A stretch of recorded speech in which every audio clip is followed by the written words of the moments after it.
Selamat datang ke episod podcast ini yang dibawakan oleh AGS Agriculture Global Solutions, rakan kongsi anda untuk amalan peladangan yang lebih baik di Malaysia. Okey, hari ini kita nak bincang satu isu yang semua pekebun hadapi. Isu yang mana tu? Tandan buah kosong, OPEFB. Lepas kita pungut hasil kan, longgokannya tinggi menggunung. Ya, masalah biasa. Jadi selalunya apa kita buat? Bakar atau biar je dia reput, kan? Betul. Tapi kedua-dua cara tu pun ada masalahnya sendiri. Itulah, asap satu hal. Kalau biar reput, makan masa. Boleh jadi sarang penyakit pula. Tapi, macam mana kalau longgokan sisa ni sebenarnya satu sumber berharga? Tepat sekali. Itu pemikiran yang betul.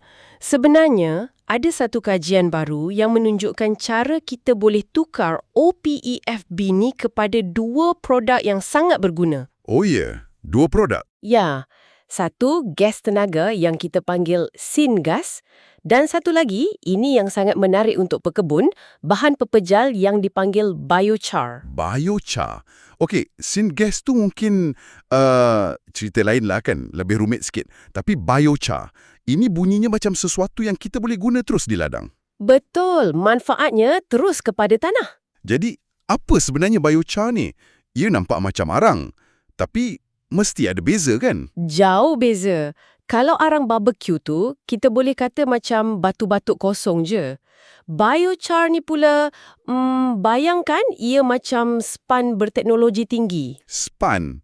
Macam mana tu? Ia dihasilkan melalui satu proses khas, suhu yang sangat tinggi tapi tanpa oksigen. Proses inilah yang hasilkan berjuta-juta liang seni dalam tu. Jadi liang-liang ni fungsinya untuk apa? Ia berfungsi untuk pegang air dan nutrien dan jadi rumah untuk mikroorganisma baik dalam tanah. Wah, macam kondominium untuk hidupan tanah. Menarik. Jadi, apa yang kajian ni jumpa dalam span OPEFB ni? Inilah bahagian yang paling hebat. Analisis menunjukkan biochar daripada OPEFB ni sangat-sangat kaya dengan nutrien. Kaya macam mana tu?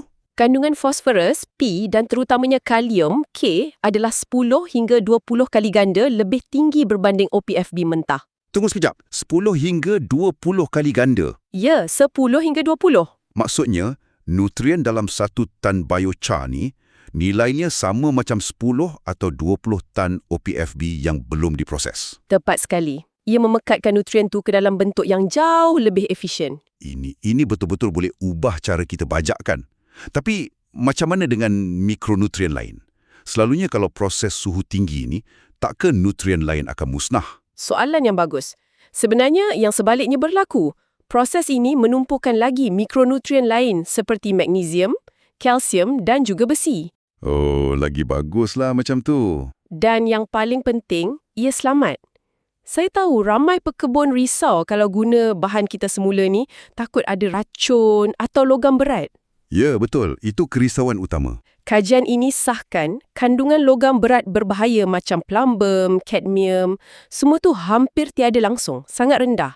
Jadi ia selamat untuk tanah kita. Okey, ini semua berita baik. Tapi persoalan praktikalnya, macam mana pekebun kecil nak hasilkan biochar ni? Perlu kilang besar ke? Itu soalan paling penting. Buat masa sekarang, ya, teknologi berskala besar lebih biasa. Tapi jangan risau. Ada alternatif lain? Ada. Usaha untuk bangunkan reaktor atau tong pembakar khas yang lebih kecil. Mudah alih, mungkin ini boleh jadi satu projek untuk koperasi atau kumpulan pekebun usahakan bersama. Jadi kuncinya di sini adalah mula ubah cara kita berfikirlah, ya? Betul. OPEFB bukan lagi sisa. Ia bahan mentah yang sangat bernilai. Jadi, kalau saya rumuskan, dengan menukar OPEFB kepada biochar, kita bukan saja selesaikan masalah sisa. Ya, betul. Tapi kita sebenarnya sedang menuai baja berkualiti tinggi dari ladang kita sendiri. Tepat sekali. Ia satu kitaran yang lengkap. Apa yang kita ambil dari tanah, kita pulangkan semula dalam bentuk yang jauh lebih baik. Ini akan kurangkan kos baja dan sihatkan tanah untuk jangka masa panjang. Sebelum kita akhiri, saya nak tinggalkan anda dengan satu fikiran.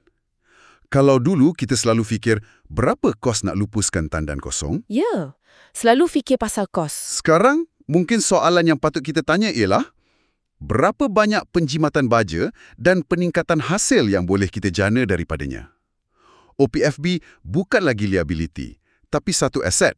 Ingat untuk melawat pembantu pertanian AI kami di cropdrive.ai untuk mengetahui lebih lanjut cara meningkatkan hasil sawit dan pendapatan anda. Terima kasih kerana mendengar.